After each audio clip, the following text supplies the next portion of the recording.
Disney hit a goldmine with The Mandalorian. The worldwide sensation on Disney Plus is the streaming service's flagship show and had a total of over 100 million demands in just 2 weeks after its debut back in November of 2019. It even ended Stranger Things' 21-week reign as America's most in-demand digital exclusive series. Thanks to the generation of Star Wars fans that basically have a cult of their own and how Disney was able to capitalize on the franchise's popularity, The Mandalorian is one of the greatest digital exclusives of its time and is only expected to become even bigger with more seasons to come. But we also have to give credit to the man behind the helmet himself, Pedro Pascal.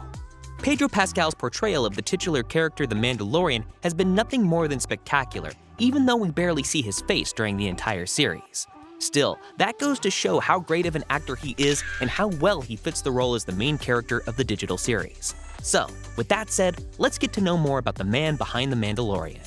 Hi, and welcome to Gossip Alley. If you're an old subscriber, welcome back and we're happy to see you again. For those who are new to us, kindly hit that like button and subscribe to our channel to get the scoop on our latest videos. And now, let's get this show rolling. Number 1. He was in Game of Thrones. For fans of HBO's generational hit series Game of Thrones, you probably recognize Pedro Pascal as the charismatic fighting prince of Dorne Oberyn Martell, who only appeared in 7 episodes before the entire world saw his head getting squished like a watermelon by the mountain.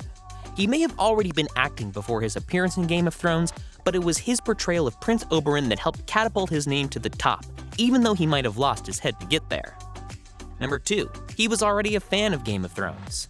Before Pedro Pascal even got the role of Oberyn Martell, he was already a big fan of the series and was thrilled to know that he was given the part even though he eventually learned what was going to happen to him.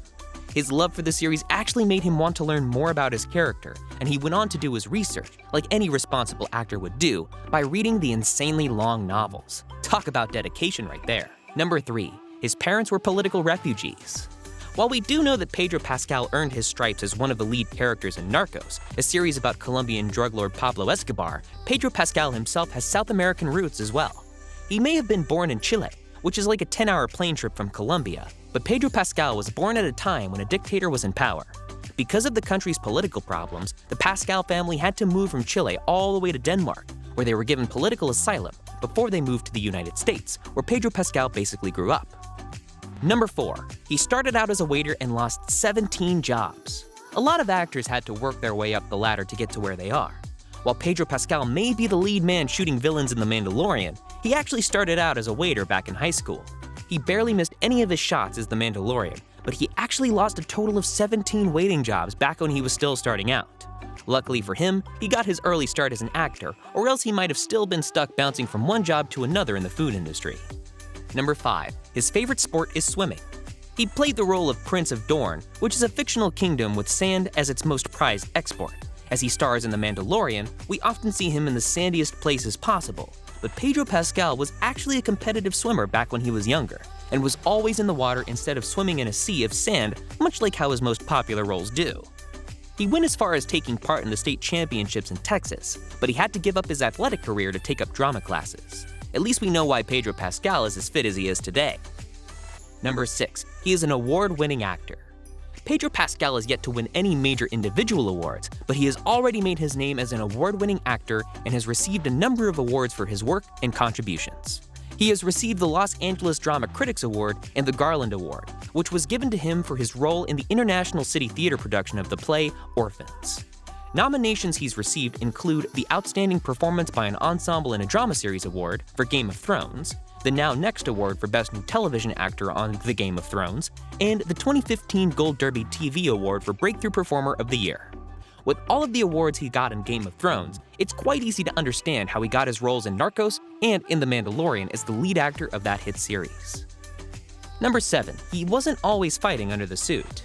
Yes, Pedro Pascal is indeed the Mandalorian, and his portrayal of that role is nothing short of awesome. However, it wasn't always him under that heavy armor. When things got rough and the Mandalorian needed to do some fighting, Pedro Pascal had to cede the role to professional stunt doubles who were experts in the field in their own right. In fact, he had 2 stunt doubles. One was needed for the hand-to-hand fighting, and the other one was an expert in gunslinging. Well, it wasn't really that difficult to find stunt doubles for a man who had to wear a suit of armor all day long. Number 8. Still, he was a fighter. Back in Season 1, there was only one scene wherein we actually got to see Pedro Pascal's face as the Mandalorian. But get this, He was actually injured before the scene where he took his helmet off. What happened was that he walked into a piece of plywood that injured the bridge of his nose and had to have 7 stitches. Pedro Pascal might have left the fighting to paid professionals, but he was still a fighter in his own right when he went back to work after getting stitched up. That's the type of dedication you need from your leading man. That's all we have about Pedro Pascal today, but we hope you enjoyed and learned from our video.